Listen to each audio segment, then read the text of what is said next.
औज़ुबिल्लाहिमिनश्शैतानिर्रजीम बिस्मिल्लाहिर्रहमानिर्रहीम। मेरा नाम असलम कारसाज है। मैं PHMA से मेरा कमेटी के साथ ताल्लुक़ है। मैं तकरीबन 3 दफ़ा सेंट्रल चेयरमैन रह चुका हूँ PHMA का, और कोई तकरीबन 4-5 दफ़ा सर्कल चेयरमैन रह चुका हूँ। और मेरा जो है ना बिज़नेस है निट्स एंड डेनिम का, वुवन एंड डेनिम दोनों जो है ना मतलब मैं करता हूँ। और मैं जो है ना टेक्सटाइल के अंदर I am here in textile since 1987, और अल्हम्दुलिल्लाह तकरीबन 23 और 13 तकरीबन 36 ईयर्स से मैं जो है टेक्सटाइल के साथ रिलेटेड हूँ। जी जनाब। अच्छा असल साहब, जैसे कि आपने टेक्सपो में पार्टिसिपेट किया है, तो उस हवाले से क्या कहना चाहेंगे? आप लोगों ने फर्स्ट टाइम पार्टिसिपेट किया है या ऐसे पहले करते रहे हैं, और उसका आउटपुट के हवाले से, क्योंकि अभी आप देखिए TDEP के जो चेयरमैन हैं वो आपके बिजनेस कम्युनिटी के ज़ुबैर मोतीवाला साहब हैं, तो एक्सपीरियंस है उनको, तो उस हवाले से क्या आउटपुट रहा उसका? देखिए, पहले तो मैं आपको बताऊं कि इन्होंने बड़ा अच्छा जो है ना डिसीजन लिया था कि ज़ुबैर मोतीवाला को इन्होंने TDEP का चेयरमैन बनाया, इसलिए कि ये लिंक्ड हैं विद द बिजनेस कम्युनिटी, और ऐसे में नूर भी होते हैं। और दूसरा ज़ुबैर मोतीवाला साहब का एक और है कि चैम्बर ऑफ कॉमर्स, जो कराची चैम्बर ऑफ कॉमर्स, इनके साथ भी काफ़ी इनकी एफिलिएशन है।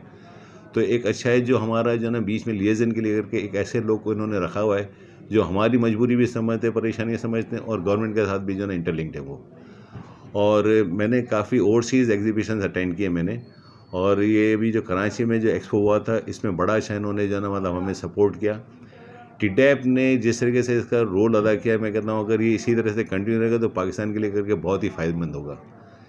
एक और चीज़ मैं बता दूँ कि बायर्स आए थे, काफ़ी हमारी इंटरेक्शन हुई। तो टेक्सटाइल की जो एक्सपोर्ट या एग्जीबिशन होती है उसमें कभी ऑर्डर प्लेस नहीं होते, उसमें जो है एक्सचेंज ऑफ कार्ड्स होते हैं, हमारी प्रोडक्ट्स देखी जाती है, और इस तरह से इंटरेक्शन होता है जो है बायर्स के साथ। तो it was a very positive thing which the Pakistan government did it through the TDEP and through Zubair Motiwala.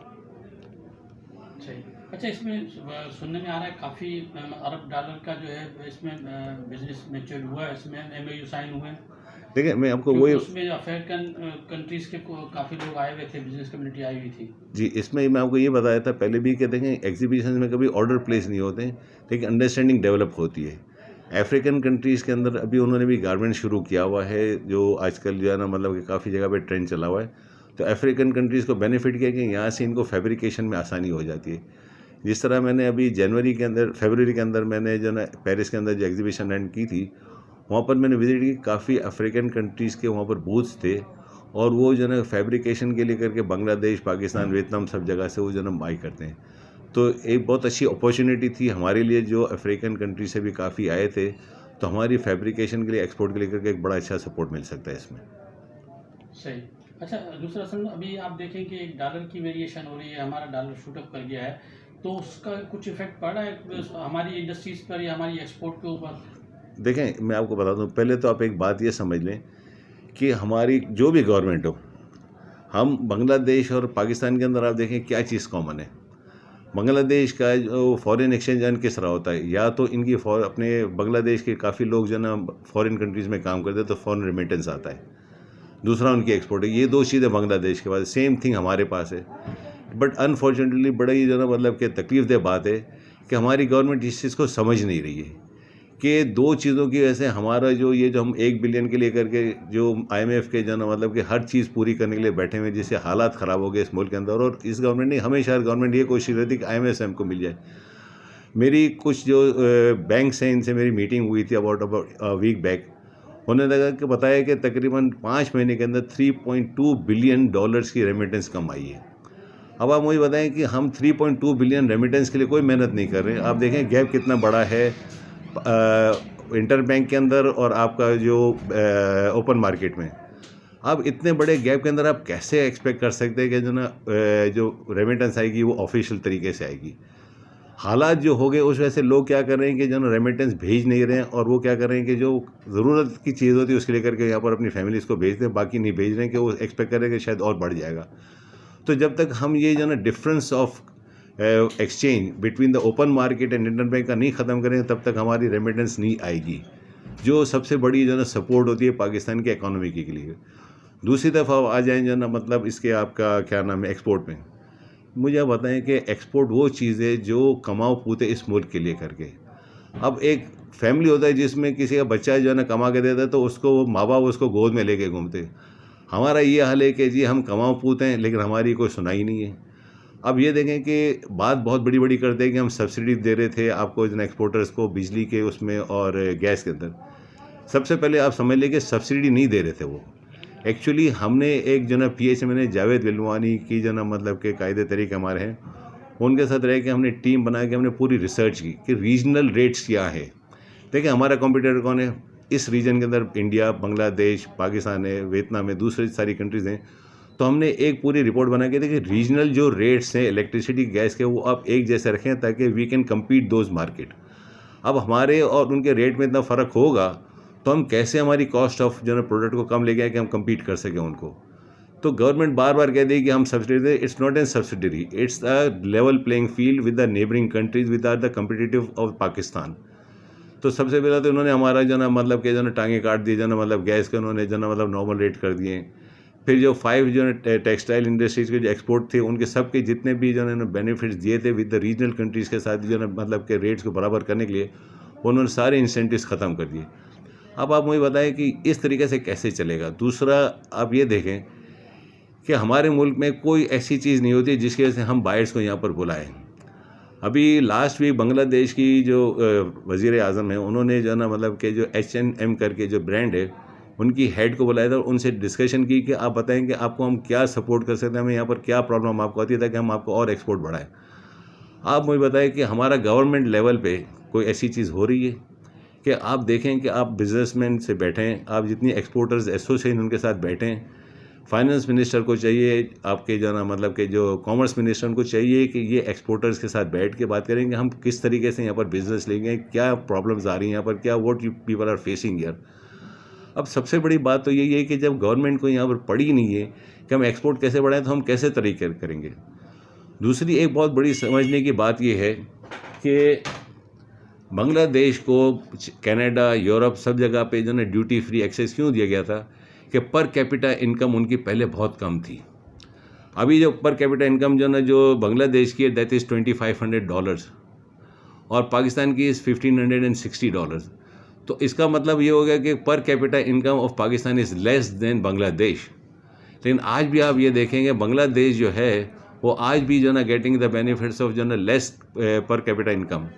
अब ये मुझे बताएं कि ये गवर्नमेंट लेवल पे इस चीज़ को इश्यू को उठाना चाहिए कि जी हमारा जो पर कैपिटा इनकम है वो कम है एज़ कम्पेयर टू बांग्लादेश, तो जो इंसेंटिव्स वो उनको पर कैपिटा इनकम लेस वालों को देते तो वो हमें बेनिफिट यहाँ पर मिलना चाहिए। लेकिन बदकिस्मती ये है कि हमारी जो गवर्नमेंट है, ये गवर्नमेंट है या पिछली जो भी उनको इस चीज़ के अंदर कोई बैठता नहीं है कि हम किस तरीके से इसको इम्प्रूव करें। बांग्लादेश पहले क्या था और आज आप उठा के देख लें ना, इनके पास अपना रॉ मटेरियल कुछ नहीं है। कहाँ से शुरू किया, नेट का कपड़ा मंगा के स्टिचिंग करके करना शुरू किया, फिर निटिंग मशीनें लगाई, फिर स्पिनिंग लगा ली, अब डेनिम लगा ली। तो भाई अगर इसी तरीके से चलेंगे तो पाकिस्तान तो ऑब्सोलीट होता जाएगा। हम कब तक इसी तरीके से जो ना मतलब कि जो ना कंधे पकड़ पकड़ के चलते रहेंगे। और ये मैं कहता हूँ कि मैं एक्सपोर्टर को सलूट करता हूँ कि इस हालात में भी ये अपने आप को सर्वाइव कर रहे हैं। दूसरी एक चीज़ हमें समझनी चाहिए कि गारमेंट इंडस्ट्री ऐसी इंडस्ट्री है जो सबसे ज़्यादा लेबर ओरिएंटेड है। इसमें आप देखेंगे जो घर की ख़वातीन है जो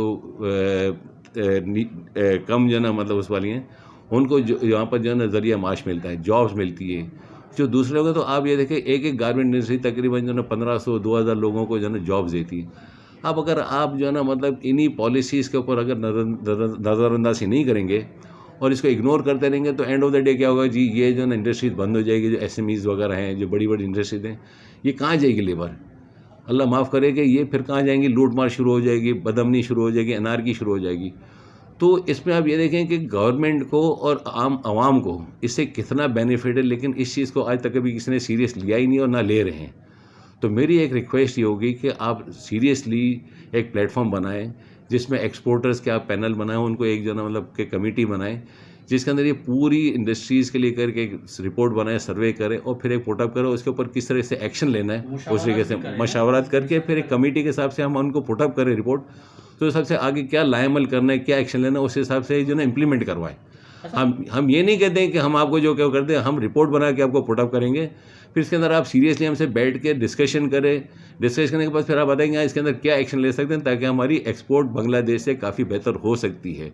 लेकिन माफ़ी के साथ कि कोई सीरियस है नहीं इस जगह पे। अच्छा सर, अभी पिछली जो गवर्नमेंट थी इमरान खान साहब की, उस ज़माने में मैंने कुछ इंटरव्यूज़ किए थे लोगों को, तो उस वक्त तो हमारी गारमेंट्स की और हौसरी की टेक्सटाइल की बड़ी अच्छी एक्सपोर्ट हो रही थी और ऑर्डर पूरे नहीं कर पा रहे थे, और अभी ये 7 डेढ़ साल में ये हाल सिचुएशन हो गई। भाईजान मैं आपको बताऊं कि उन दिनों में अनस्टेबिलिटी पॉलिटिकल। मैं आपको बताऊं 2 चीज़ें थी उन दिनों में। मैं आप अपनी बात करता हूं कि हमारी अपनी फैक्ट्री में हमारे पास गुंजाइश नहीं थी। हम संडे को भी जो है ना मतलब कि जो है ना काम करना पड़ता था हमको, ओवर टाइम देते थे, सब जो है ना करते थे। अब तो ये हाल है कि नॉर्मल डेज में भी हमारे पास जो है ना 25 to 30% सिर्फ ऑर्डर चल रहे हैं हमारे पास। इमरान खान की गवर्नमेंट में सिर्फ ये था कि उन्होंने कुछ हमारी बात सुनी, और जो सेल टैक्स का रिफंड था हमारा जो 2-2 3-3 महीने तक अभी फंस रहा है, वो हमें 15 दिन में मिल जाता था। दूसरी, उन्होंने इंडस्ट्रीज़ को प्रमोट करने के लिए करके, आगे एक्सपेंशन के लिए करके लॉन्ग टर्म फाइनेंसिंग दी थी, which was very small percent, 2 to 3%।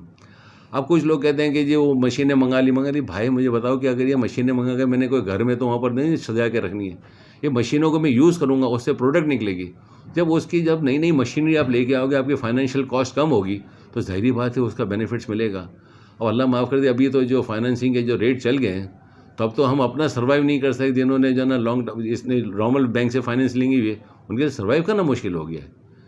एक तो पावर जनरेशन में हमारी जो ना गैस इतनी यूज़ होती है, उसका जो ना उन्होंने जो 9 सेंट से 13 सेंट कर दिया, 43% उन्होंने वो बढ़ा दिया, बिजली टैरिफ भी मेरे ख्याल में ख़त्म कर सारा ख़त्म कर दिया। तो मुझे आप बताएं कि यार ये गारमेंट इंडस्ट्री टेक्सटाइल कैसे सर्वाइव करेगी। एक तरफ से आप कह रहे हैं कि जिन्हें आप मशीनरी या जो ना आगे स्पेयर पार्ट्स देखें, जी स्पेयर पार्ट्स से मशीनरी हम मंगाते हैं, कल हम आपको हमने खाना तो नहीं उसको, वो हमने अपनी इंडस्ट्रीज़ में लगाने। प्रोडक्शन होगी, ज़ाहिर एक्सपोर्ट होगी और उसकी। दूसरी सबसे बड़ी बात एक सोचनी है कि हम जो कमाते हैं वो यहीं पे लगाते हैं ना, हम कहीं लेके तो नहीं जाते हैं। हमने जो ना आज मैंने ये लगाई हुई, आगे और मेरे को पास बाहर के ऑर्डर होंगे तो मैं और एक्सपेंड करूँगा, आपके जो ना मतलब कि जॉब्स क्रिएट होंगी, आपका मुल्क तरक्की करेगा, आपका एक्सपोर्ट बढ़ेगी। लेकिन बात ये आती है कि आप उसको सीरियस तो लें ना। हमारे पास जो ना कोई फाइनेंसिंग इनकी अवेलेबल है, सेल टैक्स के रिफंड फंस रहे हैं, रिबेट में मसले आ रहे हैं, तो हमें पता है कि हम किस तरीके से सर्वाइव कर रहे हैं। अभी पहले हमें पेमेंट देने में कोई प्रॉब्लम थी, अब जो है ना लोगों की पेमेंट, लोग जो ना मतलब जो महीने दिन का उधार है वो 3-3 4-4 महीने तक खींचना पड़ता है, इसलिए कि हालात ख़राब हो गए इतने। और बायर्स, सबसे बड़ी बात देखें, सबसे बड़ी बात बायर्स क्या कहता है कि जी जिस मुल्क के अंदर स्टेबिलिटी नहीं होगी, हम वहाँ पर ऑर्डर प्लेस करेंगे, हमको क्या पता चला कि हमको डिलीवरी मिलेगी कि नहीं मिलेगी। 8-10 दिन पहले, 12 दिन पहले हमने पूरा सर्वे किया, पता चला कि बांग्लादेश में ऑर्डर इसलिए बायर्स प्लेस कर रहे हैं कि वो कहते हैं वहाँ तो स्टेबिलिटी, तो यहाँ पर ये नहीं पता कि कल किसकी गवर्नमेंट होगी, क्या होगा, क्या पॉलिसी है, क्या पॉलिसी है। दूसरा, जैसे अभी आज से वापस से रिस्ट्रिक्शन शुरू करके इंपोर्ट के ऊपर, बायर्स ये कहते हैं कि अगर आपके मुल्क के अंदर 5-5 हज़ार कंटेनर पोर्ट पे पड़े रहेंगे, तो हमारा जो रॉ मटेरियल तो ठीक है, कॉटन वगैरह हम यहाँ पर कर लेते हैं, लेकिन डाइस, केमिकल, एसेसरीज़ वो तो इम्पोर्टेड होती है। अब जब हमारी डाइस, केमिकल, एसेसरीज़ को क्लियर कराने में हमें जो है ना पोर्ट पे इतना पड़ा रहेगा, तो हम कैसे जो है ना गारमेंट्स बनाएंगे, हम कैसे अपनी प्रोडक्ट्स को कंप्लीट करेंगे। एक छोटा सा हैंड टैग लगता है जो हम चाइना से और दूसरी जगह से जो बाहर के नॉमिनेटेड सप्लायर्स होते हैं ओवरसीज, उनसे हम इंपोर्ट करते हैं, वो तकरीबन पहले हफ्ते में क्लियर हो जाता था, अब तकरीबन 2-2 ढाई महीने लेते हैं। तो आप मुझे बताइए कि आप कैसे एक्सपेक्ट करते हो कि हम गारमेंट इंडस्ट्रीज़ को बूस्ट करेंगे। अब मतलब ये तो डिक्लाइन की तरफ जा रही है। अल्लाह माफ़ करे, मुझे तो आगे डर लगता है कि जो ना ये ना हो जाए कि आगे कुछ सालों के बाद जो ना ये गारमेंट इंडस्ट्रीज़ को हम फातिया पढ़ लें। तो इसके लिए क्या सजेशन देना चाहेंगे, क्या आप कहना चाहेंगे, गवर्नमेंट से क्या आपकी डिमांड है, क्या होना चाहिए? मैं गवर्नमेंट से कहता हूँ कि ये नहीं कि हम डिमांड करें आप पूरी कर दें। मेरा सिर्फ एक ही मकसद है, आप एक टीम बनाएं, एक कमेटी बना लें, कमेटी से सजेशन लें, हमें पूरी रिपोर्ट बना के देंगे आपको। Ministry of finance, ministry of commerce हमारे साथ बैठ जाए, वो सारे पॉइंट्स पे हमसे डिस्कस करें कि जो हम बातें करें ये जन जायज़ है कि नहीं जायज़ है, उसमें डिस्कशन हो, उसमें डिबेट हो, फिर जो चीज़ फाइनल हो उस हिसाब से फिर उसको इम्प्लीमेंट कर दे ASAP। अगर वो खाली हम मीटिंग है, कमेटी देखें, इस मुल्क में तो कमेटियाँ क्यों बनती है कि जिसको कोल्ड स्टोरेज में डालना उसमें कमेटी बना दो। मेरा वो कमेटी, मैं ये कहना चाह रहा हूँ कमेटी वो बने जिसके ऊपर इम्प्लीमेंटेशन हो, जिसके ऊपर कोई एक्शन लिया जाए। तो ये जब तक नहीं करेंगे, जब तक आप स्टेक होल्डर्स को आप कॉन्फिडेंस में नहीं लोगे, उनकी जो ना आप इनको तकलीफ जो है, उनके जो मसले मसाइल है, मसाइल जितने, वो जब तक आप उनके साथ बैठ के हल नहीं करोगे, तब तक जो है ना एक्सपोर्ट इंडस्ट्रीज तो जो है आगे बढ़ नहीं सकती। मेरे को जो डर है वो ये कि ये डिक्लाइन होती जाएगी और ये ख़त्म होती जाएगी आपकी। सही, आगे आप कोई मतलब नजर नहीं मैं आगे फ्यूचर बहुत ही जो ना मतलब कि खौफनाक देख रहा हूँ मैं, जो हालात चल रहे हैं। जब तक देखें, बात ये है कि हमारे हाथ में तो नहीं है ना, पॉलिसीज़ तो गवर्नमेंट के हाथ में ना। गवर्नमेंट हमारे साथ बैठ के कोई पॉलिसी बनाएगी तो हम जाके आगे काम कर सकें। आज कोई पॉलिसी नहीं है, आज के दिन हमारी कोई पॉलिसी नहीं है कि हमने किस तरह एक्सपोर्ट को बूस्ट करना है। यहाँ पर देखें, वापस मैं वही दोहराता हूँ, 2 चीज़ें आपकी कमाई है। मुल्क को इकोनॉमी जो है ना चलाने के लिए करके फॉरेन एक्सचेंज के लिए करके IMF के आप ना जो है ना टांगे पकड़ें, मेहरबानी करके आप रेमिटेंस और एक्सपोर्ट को ज़्यादा ध्यान दें। कोई दो चीज़ें, बांग्लादेश जो जिस तरह कर आप उसी फॉर्मूला को खाली फॉलो कर लें। मैं नहीं कहता हूँ कि आप नई कोई चीज़ करें, आपके बराबर वाला मुल्क है बांग्लादेश, जो हमारा एक पार्ट था पाकिस्तान का, आप उसी को खाली देख लें कि वो क्यों तरक्की कर रहा है। उसके बाद देखें आपकी जो है कैपिटल इनकम क्या हो गई है, इनका फॉरेन रिजर्व कहाँ चला गया है, और आज हमारे देखें आप हमारी करेंसी डिवेल्यू हो गई बांग्लादेश से अब बांग्लादेश के बाद अब अफगानिस्तान से सबसे कम हो गए भाई, इस रीजन में सबसे कम है। उन सबको टोटल करें तो हमारी करेंसी का अमाउंट का बनता है, इंडिया, बांग्लादेश और अफगानिस्तान को टोटल करें तो पाकिस्तान की करेंसी के बराबर बनती है। सर हमारी जो बिजनेस कम्युनिटी है उसकी अरबों डॉलर की एक्सपोर्ट है, जैसे AGI देख रहे हैं, आर्टिस्टिक देख रहे हैं, दूसरी जो कंपनीज हैं अरबों डॉलर की उनकी एक्सपोर्ट है। तो बिजनेस कम्युनिटी क्यों नहीं मुल्क को दिवालिया होने से बचाने से कोई हेल्प कर रही है, क्यों नहीं उसमें अपना रोल अदा कर रही है? आपने बड़ी अच्छी बात की, मैं वही बार बार रिपीट करता हूँ कि एक्सपोर्टर जैसे डॉलर की क्या वैल्यू है एक्सपोर्टर के सामने? लेकिन आप एक्सपोर्टर से एक्सपेक्ट करेंगे वो कहते हैं, तो गवर्नमेंट की पॉलिसीज़ के ऊपर डिपेंड करता है ना। अब आप मुझे बताएं कि एक्सपोर्टर ने तो नहीं अपनी जन बेनिफिट्स ख़त्म की, ये जो हमें लेवल प्लेइंग फील्ड दी थी जो ना गैस के अंदर और इलेक्ट्रिक के अंदर जो दी हुई थी, वो हमने जो एक्सपोर्टर ने तो गवर्नमेंट की पॉलिसी से हुआ है ना। तो हम कैसे इस चीज़ को हम रिवाइव करें, गवर्नमेंट बैठ के सीरियसली इसके ऊपर डिस्कशन करें तो हम आगे इनको बताएं कि किस तरीके से हम एक्सपोर्ट बढ़ा सकते हैं।